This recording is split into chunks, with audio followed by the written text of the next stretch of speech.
उत्साह दुख के वर्ग में जो स्थान बहका है वही स्थान आनंद वर्ग में उत्साह का है। भय में हम प्रस्तुत कठिन स्थिति के नियम से विशेष रूप से दुखी और कभी कभी उस स्थिति से अपने को दूर रखने के लिए प्रयत्नवान होते हैं। उत्साह में हम आने वाली कठिन स्थिति के भीतर साहस के अवसर के निश्चय द्वारा प्रस्तुत कर्म यानी जो सामने कर्म होता है, कर्म सुख की उमंग से अवश्य प्रयत्नवान होते हैं। उत्साह में कष्ट या हानि सहने की दृढ़ता के साथ साथ कर्म में प्रवृत्ति होने की आनंद का योग रहता है, यानी उसमें आनंद का योग रहता है। साहसपूर्ण आनंद की उमंग का नाम उत्साह है, यानी कि जिस काम को हम साहसपूर्ण कर रहे हैं और उसमें आनंद है तो ये चीज उत्साह कहलाती है। कर्म सौंदर्य के उपासक ही सच्चे उत्साही कहलाते हैं। जिन कर्मों में किसी प्रकार का कष्ट या हानि सहने का साहस अपेक्षित होता है उन सब के प्रति उत्कंठापूर्ण आनंद उत्साह के अंतर्गत लिया जाता है। कष्ट या हानि के भेद के अनुसार उत्साह के विभेद हो जाते हैं। साहित्यिक मीमांसकों ने इसी दृष्टि से युद्ध वीर, दानवीर, दयावीर इत्यादि भेद किए हैं। इनमें सबसे प्राचीन और प्रधान युद्ध वीरता है, जिसमें आघात, पीड़ा क्या मृत्यु तक परवाह नहीं रहती। इस प्रकार की वीरता का प्रयोजन अत्यंत प्राचीन काल से पड़ता चला आ रहा है, जिसमें साहस और प्रयत्न दोनों चरम उत्कर्ष पर पहुंचते हैं। पर केवल कष्ट या पीड़ा सहन करने के साहस में ही उत्साह का स्वरूप स्फुरित नहीं होता। उसके साथ आनंदपूर्ण प्रयत्न या उसकी उत्कंठा का योग चाहिए। बिना बेहोश हुए भारी फोड़ा चराने को तैयार होना साहस कहा जाएगा, पर उत्साह नहीं। इसी प्रकार चुपचाप बिना हाथ पैर हिलाए घोर प्रहार सहने के लिए तैयार रहना साहस और कठिन से कठिन प्रहार सहकर भी जगह से ना हटना धीरता, जो धैर्य से बनी है, धीरता कही जाएगी। ऐसे साहस और धीरता को उत्साह के अंतर्गत तभी ले सकते हैं जबकि साहसी या धीर उस काम को आनंद के साथ करता चला जाए जिसके कारण उसे इतने प्रहार सहने पड़ते हैं। सारांश यह है कि आनंदपूर्ण प्रयत्न या उसकी उत्कंठा में ही उत्साह का दर्शन होता है, केवल कष्ट सहने के निश्चित साहस में नहीं। धृति और साहस दोनों का उत्साह के बीच संचरण होता है, यानी कि आनंदपूर्ण प्रक्रिया है जो साहस और धीरता के साथ की जाए उसे उत्साह कहते हैं। दानवीर में अर्थ त्याग का साहस अर्थात उसके कारण होने वाले कष्ट या कठिनता को सहने की क्षमता अंतर्निहित रहती है। दानवीरता तभी कही जाएगी जब दान के कारण दानी को अपने जीवन निर्वाह में किसी प्रकार का कष्ट या कठिनता दिखाई देगी। इसी कष्ट या कठिनता की मात्रा या संभावना जितनी ही अधिक होगी, दानवीरता उतनी ही ऊंची समझी जाएगी। पर इस अर्थ त्याग के साहस के साथ ही जब तक पूर्ण तत्परता और आनंद के चिन्ह ना दिखाई पड़ेंगे तब तक उत्साह का स्वरूप ना खड़ा होगा। यानी कि जब तक जो दान कर रहा है उसमें दान करते समय आनंद या उत्साह आनंद नहीं होया तो फिर वो उत्साह की श्रेणी में नहीं आएगा। युद्ध के अतिरिक्त संसार में और भी ऐसे विकट काम होते हैं जिनमें घोर शारीरिक कष्ट सहना पड़ता है और प्राण हानि तक की संभावना रहती है। अनुसंधान के लिए तुषार मंडित अब्रभेदी अगम्य पर्वतों की चढ़ाई, ध्रुव देश या सहारा के रेगिस्तान का सफर, क्रूर बर्बर जातियों के बीच अज्ञात घोर जंगलों में प्रवेश इत्यादि भी पूरी वीरता और पराक्रम के कर्म हैं।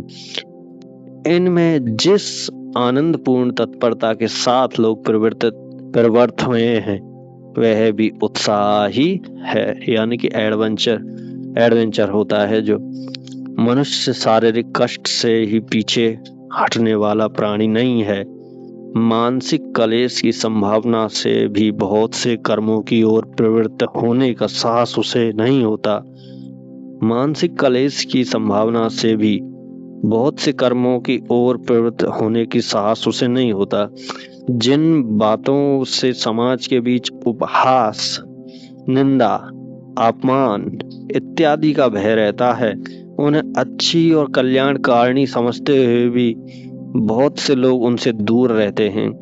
प्रत्यक्ष हानि को देखते हुए भी कुछ प्रथाओं का अनुसरण बड़े बड़े समझदार तक इसलिए करते चलते हैं कि उनके त्याग से वे बुरे कहे जाएंगे, लोगों में उनका वैसा आदर सम्मान ना रह जाएगा। उसके लिए मान गिलानी का कष्ट सब शारीरिक कलेशों से बढ़कर होता है। जो लोग मान अपमान का कुछ भी ध्यान न करके, निंदा स्तुति की भी कुछ भी परवाह न करके किसी प्रचलित प्रथा के विरुद्ध पूर्ण तत्परता और प्रसन्नता के साथ कार्य करते जाते हैं, वे एक ओर तो उत्साही और वीर कहलाते हैं, दूसरी ओर भारी बेहया। यह आपकी समझ में आ गया होगा। जब क्योंकि समाज में कुछ कुरीतियां थी, कुछ प्रथाएं थी जिनको त्यागना समाज के लिए आवश्यक हो गया था, समाज को आगे बढ़ने के लिए, और लोग अत्याचार सह रहे थे उसके कारण। तो कुछ लोगों ने फैसला किया कि वो इस प्रथा के विरुद्ध काम करेंगे और इस प्रथा को सबसे पहले त्यागेंगे। तो फिर एक ओर तो उनको बहुत वाई मिली, लेकिन दूसरी ओर उनको बेहा बेशरम ऐसी बातें सुननी पड़ी। किसी शुभ परिणाम पर दृष्टि रखकर निंदा, स्तुति, मान अपमान आदि की कुछ परवाह न करके प्रचलित प्रथाओं का उल्लंघन करने वाले वीर या उत्साही कहलाते हैं। यह देखकर बहुत से लोग केवल इस विरुद्ध के लोभ में ही अपनी उछल कूद दिखाया करते हैं। वे केवल उत्साही या साहसी कहे जाने के लिए आती हुई प्रथाओं को तोड़ने की धूम मचाया करते हैं। शुभ या अशुभ परिणाम से उनसे कोई मतलब नहीं, उनकी ओर ध्यान लेस मात्र नहीं रहता। उनकी ओर उनका ध्यान बिल्कुल लेस मात्र नहीं रहता। जिस पक्ष के बीच की सुख्याति का वे अधिक महत्व समझते हैं, उसकी वाही से उत्पन्न आनंद की चाह में वे दूसरे पक्ष के बीच की निंदा का या अपमान की कुछ परवाह नहीं करते।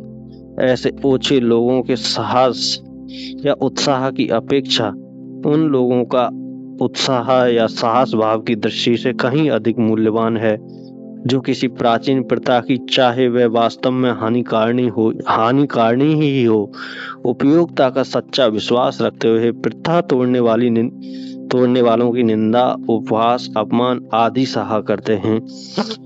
समाज सुधार के वर्तमान आंदोलनों के बीच जिस प्रकार सच्ची अनुभूति से प्रेरित उत्साह से और गंभीर पुरुष पाए जाते हैं, उसी प्रकार कुछ मनोवृत्तियों द्वारा प्रेरित साहसी और दयावान भी बहुत मिलते हैं। मैंने कई छिचोरों और लंपटों को विधवाओं की दशा पर दया दिखाते हुए उनके पापाचार के लंबे चौड़े दास्तान हरदम सुनते पाया है। ऐसे लोग वास्तव में काम कथा के रूप में ऐसे वृत्तांतों का तन्मयता के साथ कथन और श्रवण करते हैं। इस ढांचे के लोगों से सुधार के कार्य में कुछ सहायता पहुंचाने के स्थान पर बाधा पहुंचाने की ही संभावना रहती है। सुधार के नाम पर साहित्य के क्षेत्र में भी ऐसे लोग गंदगी फैलाते पाए जाते हैं। उत्साह की गिनती अच्छे गुणों में होती है, किसी भाव के अच्छे या बुरे होने का निश्चय अधिकतर उसकी प्रवृत्ति के शुभ या अशुभ परिणाम के विचार से होती है। वही उत्साह जो कर्तव्य कर्मों के प्रति इतना सुंदर दिखाई पड़ता है, अकर्तव्य कर्मों की ओर होने पर वैसा श्लाघ्य नहीं प्रतीत होता। आत्मरक्षा, पर रक्षा, देश रक्षा आदि के निमित्त साहस की जो उमंग दिखाई देती है, उसके सौंदर्य को परपीड़न, डकैती आदि कर्मों का साहस कभी नहीं पा सकता। यह बात होते हुए भी विशुद्ध उत्साह या साहस की प्रशंसा संसार में थोड़ी बहुत होती है।